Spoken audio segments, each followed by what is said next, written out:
दोस्तों, रमजान के मुबारक महीने के साथ साथ गर्मी का मौसम भी तकरीबन शुरू हो चुका है और गर्मी के साथ साथ गर्मियों के फलों का भी आगाज हो चुका है और मौसम गर्मा के फल मार्केट में आ चुके हैं, जिनमें से एक फल तरबूज भी है, जिसको हर कोई रमजान के महीने में इफ्तार के साथ खाना पसंद करता है। यानी मौसम गर्मा के रमजान में लोग तरबूज को खाना पसंद करते हैं। आज हम आपको तरबूज के चंद ऐसे फायदों के बारे में बताने जा रहे हैं जिनके बारे में आप शायद ही जानते होंगे, और साथ में हम आपको तरबूज के बारे में हमारे प्यारे आका हजरत मोहम्मद मुस्तफ़ा सल्लल्लाहु अलैहि वसल्लम का इरशाद भी बताएंगे कि आप सल्लल्लाहु अलैहि वसल्लम ने तरबूज के बारे में क्या फरमाया है और क्या हमारे प्यारे नब्बी ने तरबूज खाया है या नहीं। लेकिन दोस्तों, वीडियो में आगे बढ़ने से पहले आपसे गुजारिश है, अगर आपने इस वीडियो को लाइक नहीं किया है तो इसे लाइक करें। अगर आपने अभी तक हमारे YouTube चैनल को सब्सक्राइब नहीं किया है तो चैनल को सब्सक्राइब करके बेल आइकॉन भी दबा दें। तो चलिए शुरू करते हैं आज की इस वीडियो को। प्यारे दोस्तों, आपको ये बात बताते चलें कि तरबूज मिजाज के एतबार से ठंडा होता है। अल्लाह पाक ने हिफाजत के लिए इसके ऊपर का छिलका निहायत ही मोटा रखा है ताकि ये फल मौसम की गर्मी से महफूज रहे। रेतीले इलाकों का तरबूज ज्यादा मीठा होता है। पके हुए तरबूज की पहचान ये है कि अगर इस फल पर हल्का सा हाथ मारा जाए तो जवाब में अंदर से मध्यम से आवाज बाहर आती है। ये पके हुए तरबूज की निशानी है। दोस्तों, तरबूज को खाने का बेहतरीन तरीका यह है कि तरबूज को बाजार से हमेशा साबुत खरीद कर लाएं और ठंडा करके काट लें और इस पर काला नमक छिड़क कर इस्तेमाल किया जाए। इससे ये जल्द हजम हो जाएगा और कोई नुकसान भी नहीं देगा। तरबूज खाना खाने के 2 घंटे के बाद खाएं और खाने के बाद तकरीबन 2 घंटे तक पानी या कोई और चीज इस्तेमाल करने से बचें। दोस्तों, आप ये जानकर हैरान होंगे कि जिगर के मर्ज में तरबूज की अहमियत बहुत ज्यादा है। जिगर का ठीक तौर पर काम ना करना, जिगर का बढ़ जाना, जिगर में गर्मी का पैदा हो जाना, यरकान जैसे मूजी मर्ज में रंग का जर्द हो जाना, जिस्म का गर्म रहना और हाथ पांव में से गर्मी का सेक निकलना, इन तमाम अमराज में तरबूज के 250 ml जूस में 50 ml सिरका मिलाकर दिन में 2 से 3 मर्तबा नोश करने से, यानी दिन में 2 से 3 मर्तबा पीने से बहुत फायदा होता है।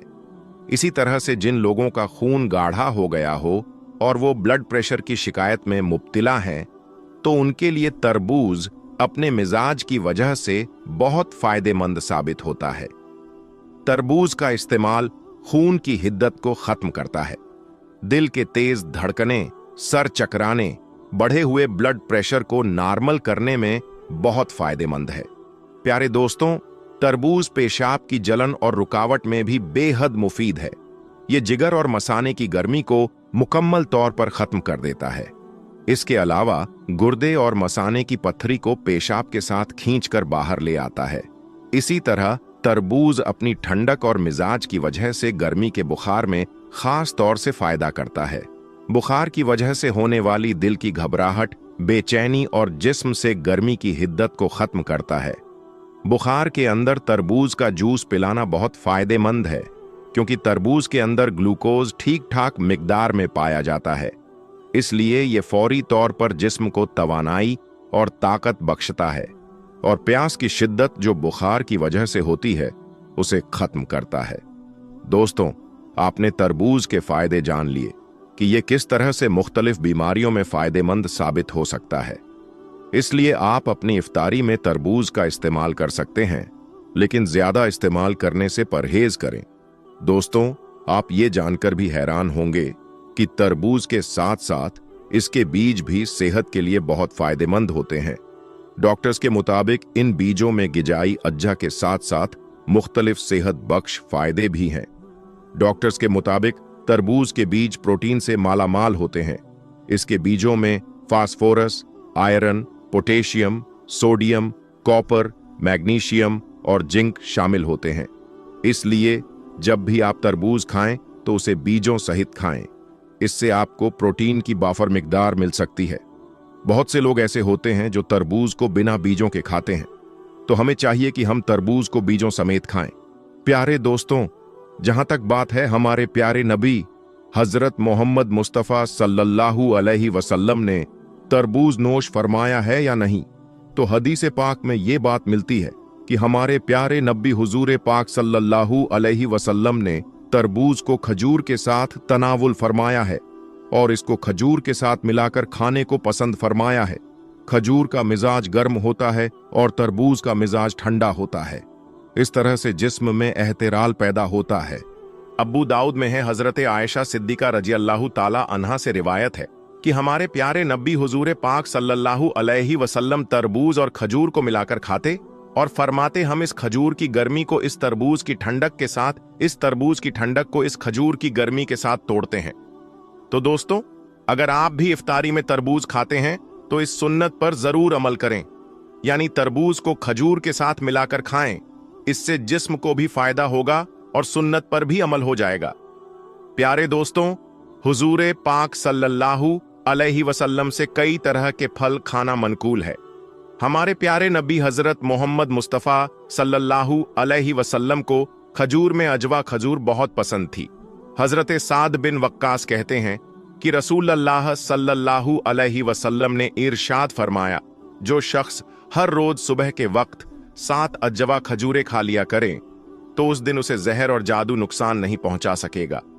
हमारे प्यारे नबी हजरत मोहम्मद सल्लल्लाहु अलैहि वसल्लम से खजूर के साथ दूसरी चीजें मिलाकर खाना भी मरवी है, जैसे कि खजूर और मक्खन, खजूर और खरबूजा, खजूर और तरबूज, खजूर और ककड़ी।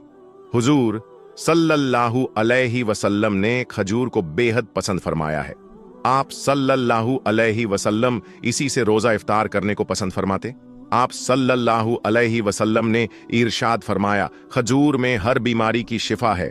दोस्तों, मुसलमान खजूर से रोजा इफ्तार करने को तरजीह देते हैं क्योंकि ये हमारे प्यारे नबी का पसंदीदा फल और सुन्नत है। खजूर रमजान में इस्तेमाल होने वाला सबसे पसंदीदा फल है और इसका इस्तेमाल रमजानुल मुबारक के महीने में कसरत से किया जाता है।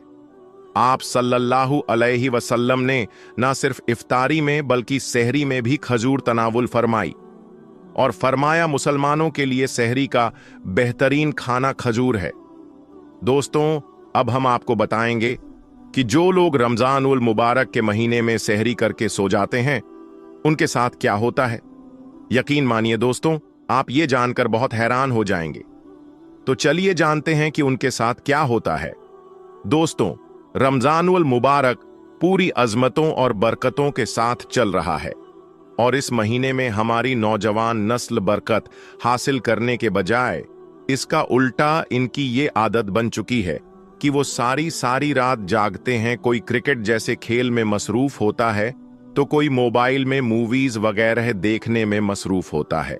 और इसी तरह से जब सहरी का वक्त हो जाता है तो ये लोग सहरी करके रोजा रखते हैं और नमाज फज्र अदा करके सो जाते हैं। तो दोस्तों, जो लोग सहरी के बाद सो जाते हैं वो हजरत अली रजी अल्लाह ताला अन्हु का ये बयान जरूर सुने। हजरत आयशा रजी अल्लाह ताला अन्हा का ये मशहूर रिवायत है कि जब मुअज्जिन फजर की अजान देकर खामोश हो जाता और सूरज तुल्लू हो जाता, यानी कि सूरज की रोशनी फैलने लगती, तो आप सल्लल्लाहु अलैहि वसल्लम खड़े हो जाते और 2 रकात फजर की सुन्नत अदा करते। उसके बाद अपनी दाहिनी करवट पर लेट जाते।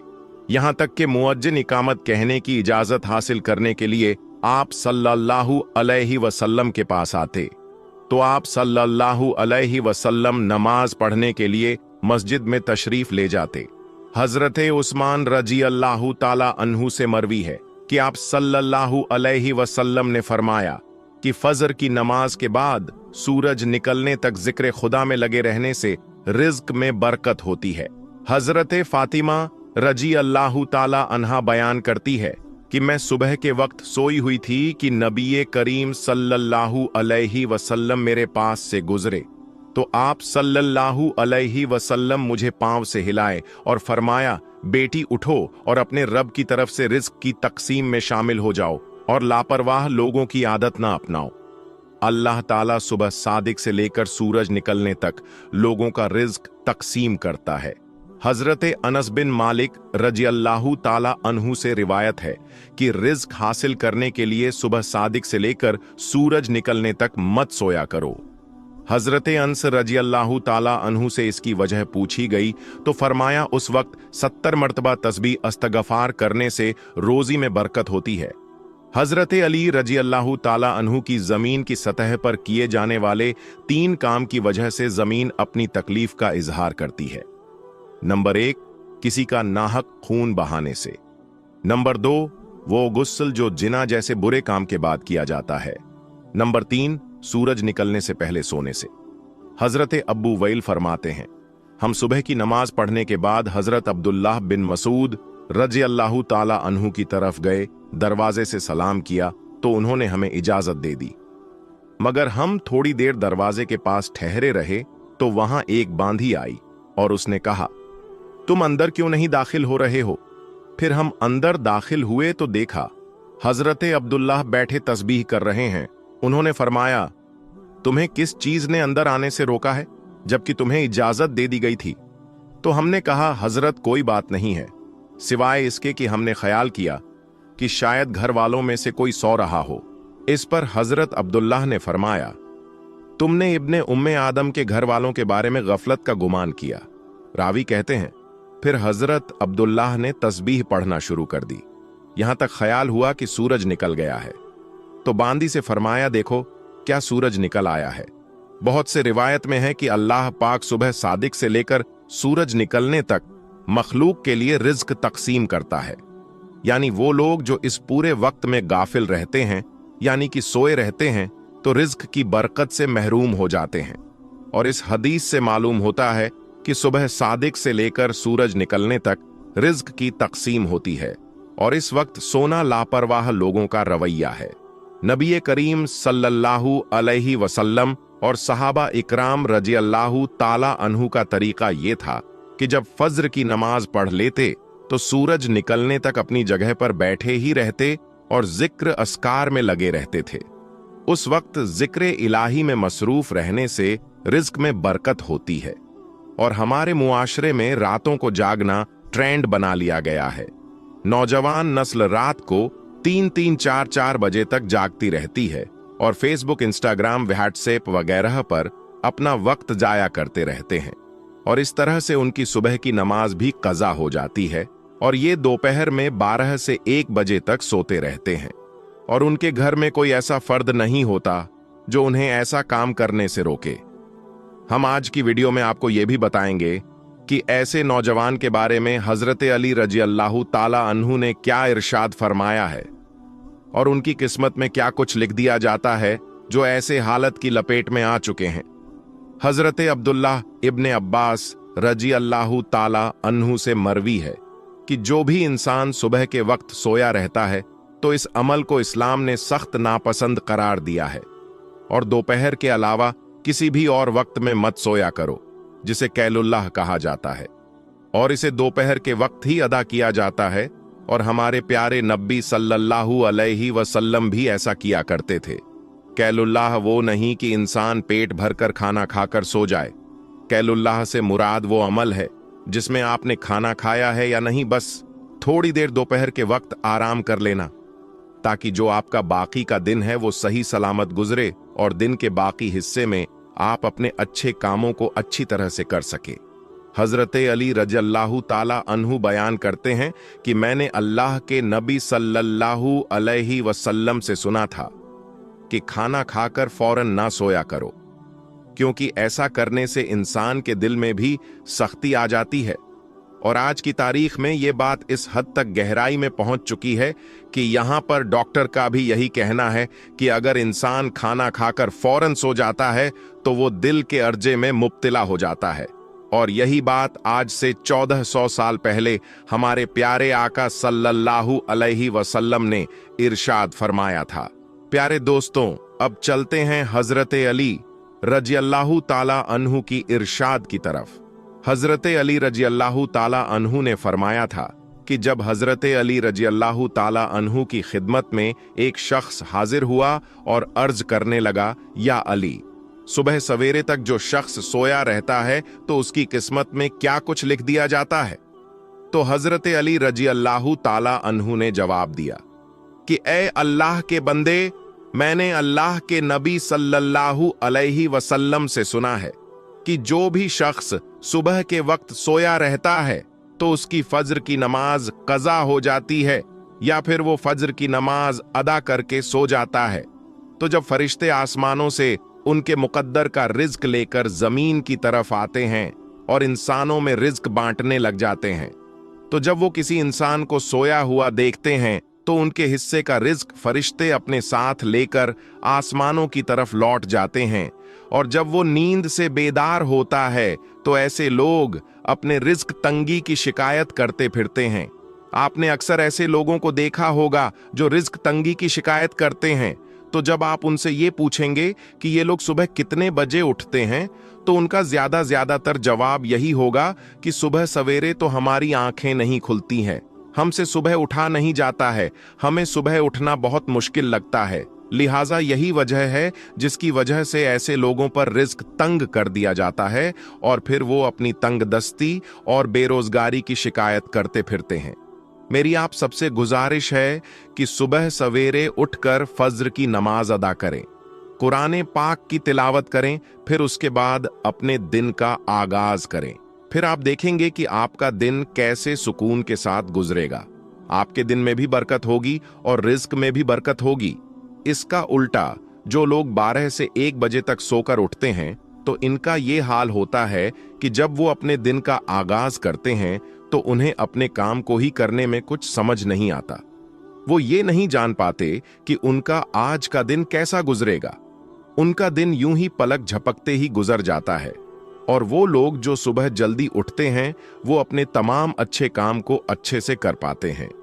उनके रिज्क में भी बरकत होती है और वो एक पुरसुकून और खुशहाल जिंदगी बसर करते हैं। उन्हें किसी बीमारी की शिकायत भी नहीं होती। ऐसे लोग हमेशा तंदुरुस्त रहते हैं।